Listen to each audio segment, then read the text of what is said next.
This diagram here is trying to show us the water value chain. Unfortunately, there isn't a pointer, but it's very important to understand how bifurcated the water value chain is. At the head, we have our minister. It should be water and sanitation, not water affairs. Somebody's going to be in trouble. And the minister and the department basically provide oversight of the water value chain. This includes national policy, regulation, and support.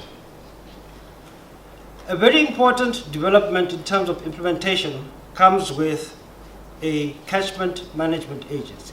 We have moved in this direction as the Department of Water and Sanitation because we believe that water resources are best managed at a local level or as locally as possible.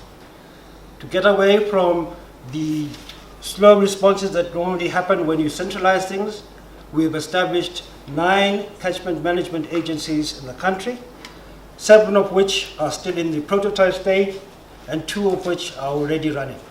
The 2 that are running are the Nkomati Usutu Catchment Management Agency, which covers most of Mpumalanga, and the Breda Horitz Catchment Management Agency, which covers a substantial part of the Western Cape.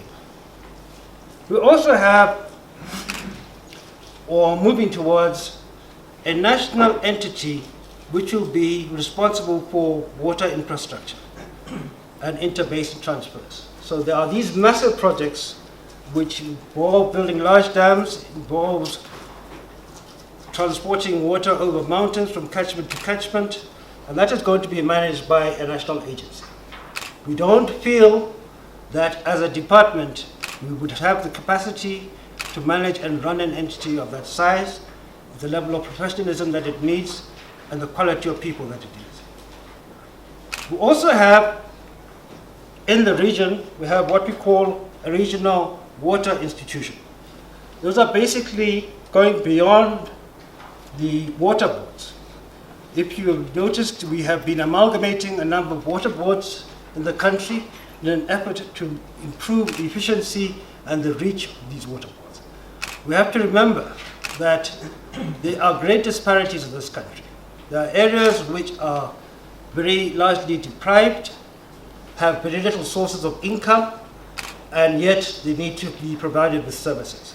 So by amalgamating water boards and talking about regional water utilities or institutions, we're looking at generating better efficiencies and better cross-subsidization.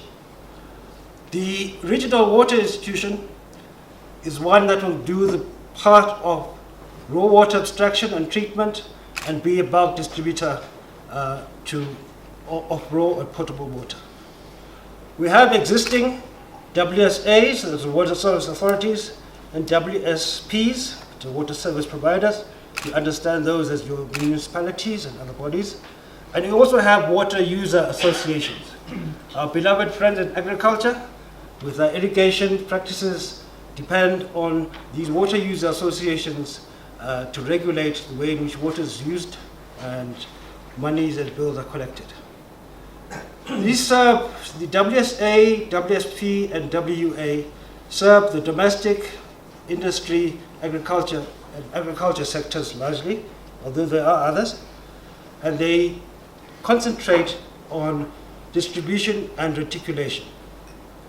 The same group also deal with the management of wastewater.